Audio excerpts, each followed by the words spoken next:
Hello friends, എൻ്റെ പുതിയൊരു വീഡിയോയിലേക്ക് എല്ലാവർക്കും സ്വാഗതം. ഇന്ന് ഞാനൊരു എഗ് റൈസിൻ്റെ റെസിപ്പി ആയിട്ടാണ് വന്നിരിക്കുന്നത്. എഗ് റൈസ് ഈ ഒരു റൈസിന് വേണ്ടിയിട്ട് നമുക്ക് അധികം പച്ചക്കറികളുടെ ഒന്നും ആവശ്യമില്ല. അപ്പോൾ ഞാൻ ആവശ്യത്തിലുള്ള പച്ചക്കറികളൊക്കെ അരിഞ്ഞു വെച്ചിട്ടുണ്ട്. ഈ ഒരു റൈസ് കഴിക്കാനും നല്ല ടേസ്റ്റ് ആയിരിക്കും. അതുമാത്രമല്ല ഇതിനധികം കറികളുടെ ഒന്നും ആവശ്യമില്ല കേട്ടോ. അപ്പോൾ ഞാൻ ഈ റൈസ് ഉണ്ടാക്കാനും വേണ്ടിയിട്ട് ഒരു ചീനിച്ചട്ടി അടുപ്പത്ത് വെച്ചിട്ട് വെളിച്ചെണ്ണയാണ് ഒഴിച്ച് കൊടുക്കുന്നത്. പിന്നെ ആവശ്യത്തിന് കടുകൊക്കെ ഇട്ടിട്ട് ഒന്ന് പൊട്ടിച്ചെടുക്കുന്നുണ്ട്. എന്നിട്ട് ചെറിയ ഉള്ളിയും അതുപോലെ വെളുത്തുള്ളിയും കൂടെ ഒന്ന് ഇട്ടിട്ട് മൂപ്പിച്ചെടുക്കുക.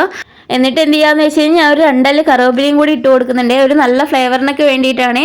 എന്നിട്ട് ഞാൻ ഇതിനകത്തോട്ട് ഒരു വലിയ ഉള്ളിയും കൂടെ ചേർത്ത് കൊടുക്കുന്നുണ്ട്. അപ്പോൾ നല്ല ഒരു ഫ്ലേവർ ആയിരിക്കും ഇതിന് ഉണ്ടാകുക. ചെറിയ ഉള്ളിയും കൂടെ ചേർത്തുകൊണ്ട് നല്ല ടേസ്റ്റ് ഉണ്ടാവും. പിന്നെ മാത്രമല്ല ഞാൻ വെളിച്ചെണ്ണയാണ് ഇതിന് വേണ്ടിയിട്ട് യൂസ് ചെയ്യുന്നത്. അപ്പോൾ നിങ്ങൾക്ക് വെളിച്ചെണ്ണയൊക്കെ കയ്യിലുണ്ടെങ്കിൽ ഇതുപോലെ വെളിച്ചെണ്ണേനെ യൂസ് ചെയ്യാൻ നോക്കുക. അപ്പോൾ നല്ലൊരു മണമൊക്കെ ഉണ്ടാകുകയെ. പിന്നെ ഞാൻ ഇതിനകത്തോട്ട് ചെറുതായി അരിഞ്ഞു വെച്ചിട്ടുള്ള തക്കാളിയും കൂടി ഇട്ട് കൊടുക്കുന്നുണ്ട്. എന്നിട്ട് ഈ പച്ചക്കറികളൊക്കെ നന്നായി സോഫ്റ്റായി വരുന്ന സമയത്ത് ഇതിനകത്തോട്ട് ആവശ്യത്തിനുള്ള ഉപ്പ് ഞാൻ ഒരു 1/2 സ്പൂൺ ഉപ്പ് ഇട്ട് കൊടുക്കുന്നുണ്ട്. പിന്നെ ഞാൻ ഒരു പിഞ്ച് കായപ്പൊടിയും കൂടി ഇട്ട് കൊടുക്കുന്നുണ്ട്. എഗ്ഗൊക്കെ ഇടുന്നതുകൊണ്ട് ഗ്യാസ് ട്രബിളിൻ്റെ പ്രശ്നമൊന്നും ഇല്ലാണ്ടിരിക്കാൻ വേണ്ടിയിട്ടാണ്. പിന്നെ ഞാൻ ആവശ്യത്തിനുള്ള ഒരു 1/2 സ്പൂൺ മഞ്ഞൾപ്പൊടിയാണ് ഇട്ട് കൊടുക്കുന്നത്. എന്നിട്ട് നന്നായിട്ടൊന്ന് ഇളക്കിയതിന് ശേഷം ആവശ്യത്തിനുള്ള ഗരം മസാല, അതായത് ഞാൻ ഇതിനകത്തൊരു 2 സ്പൂണ് ഗരം മസാലയും അതുപോലെ ഒരു 1.5 സ്പൂണ് ചിക്കൻ മസാലയാണ് യൂസ് ചെയ്യുന്നത്. വേറെ പൊടികളൊന്നും എരിവിന് വേണ്ടി യൂസ് ചെയ്യുന്നില്ല. പച്ചമുളകൊന്നും ഞാൻ യൂസ് ചെയ്യുന്നില്ല കേട്ടോ. എന്നിട്ട് നന്നായിട്ട് ഇളക്കി കൊടുക്കുക. ആ ഒരു പച്ചമണമൊക്കെ മാറി എന്ന് വെച്ചാൽ മസാലയിലേക്ക് മണമൊക്കെ മാറി വരുന്ന സമയത്ത് നമ്മൾ എടുത്തു വെച്ചിട്ടുള്ള മുട്ടയും കൂടി ഇട്ട് കൊടുത്തിട്ട് ഒന്ന് ഇളക്കി കൊടുക്കുക. എന്നിട്ട് ഈ മുട്ടയ്ക്ക് വേണ്ടിയിട്ടുള്ള ഉപ്പും കൂടെ അതിനകത്തോട്ട് ചേർത്ത് കൊടുക്കുന്നുണ്ട്. എന്നിട്ട് മുട്ട ചെറുതായി വെന്തി വരുന്ന സമയത്ത് ആ മസാലയായിട്ട് മിക്സ് ചെയ്തിട്ട് നല്ലപോലെ ഒന്ന് ഇളക്കി കൊടുക്കുക കേട്ടോ. അപ്പോൾ ആ മസാലയും അതുപോലെ ആ ഉള്ളിയിൽ കൂടെ നല്ലപോലെ ഒന്ന് പിടിച്ച് ആ ഒരു ഉള്ളിയിലേക്ക് മസാലയൊക്കെ ഇറങ്ങുന്ന സമയത്ത് ഇതിനകത്തോട്ട് ഞാൻ എടുത്തു വെച്ചിട്ടുള്ള മല്ലിയിലയും അതുപോലെ ഇത്തിരി കറിവേപ്പിലയും കൂടി ഇട്ട് കൊടുക്കുന്നുണ്ട്.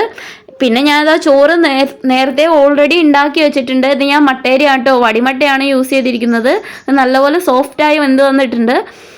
അപ്പോൾ മസാല ഇവിടെ റെഡി ആയിട്ടുണ്ട്. ഇനി ഇതിനകത്തോട്ട് നമുക്ക് മാറ്റി വെച്ചിട്ടുള്ള ചോറ് ഇട്ട് കൊടുക്കണം. എന്നിട്ട് നന്നായിട്ടൊന്ന് ഇളക്കി കൊടുക്കണം.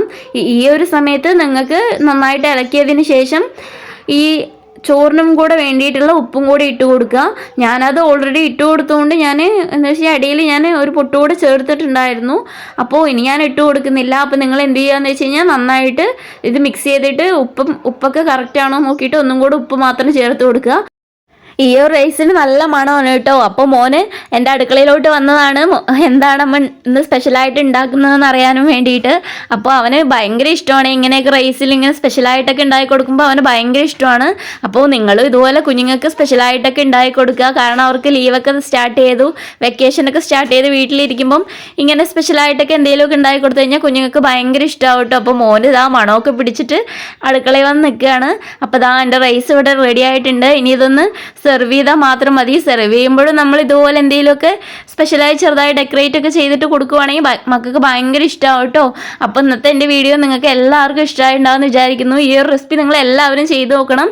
അപ്പോൾ ഞാൻ വീണ്ടും നല്ല നല്ല റെസിപ്പീസൊക്കെ ആയിട്ട് വരാൻ നോക്കുന്നതായിരിക്കും. അപ്പോൾ എൻ്റെ ചാനൽ നിങ്ങൾ ആദ്യമായിട്ടാണ് കാണുന്നതെന്നുണ്ടെങ്കിൽ ഒന്ന് എന്നെ സപ്പോർട്ട് ചെയ്യുക. അതുപോലെ കമൻസൊക്കെ എഴുതി അറിയിക്കുക. അപ്പോൾ വീണ്ടും നല്ലൊരു വീഡിയോ ആയിട്ട് കാണുന്നവരെ ബായ്.